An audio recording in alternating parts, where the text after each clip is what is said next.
The internal slave trade is important because it happened here, because Richmond's Shockoe Bottom is literally the epicenter of that internal slave trade. In the 30 years building up to the Civil War and to the end of the Civil War, it was out of this place and out of this state that the majority of African Americans who were then dispersed throughout the country can trace some of their origins.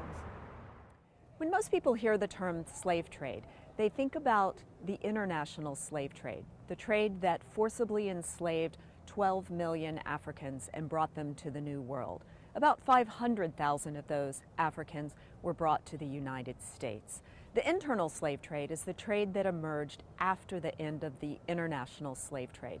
And in that trade, 2/3 of a million African Americans were forcibly sold and relocated from the Upper South to work in the burgeoning cotton fields of the Lower South, separating mothers and fathers and parents from their children. And the money that was made was enormous.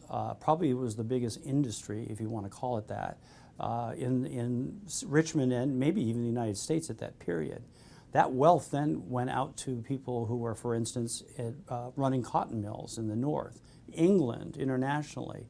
So it was an incredible economic driver that really affected the whole United States. It was also one of the massive migrations, forced migrations of people in the history of the United States.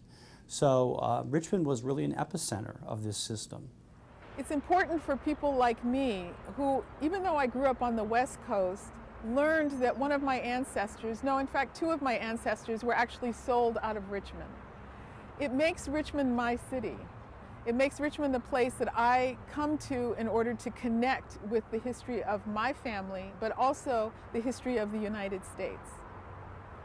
It's a place where people who have been marginalized, people whose systemic marginalization has come forward to a point at which we can begin to change things.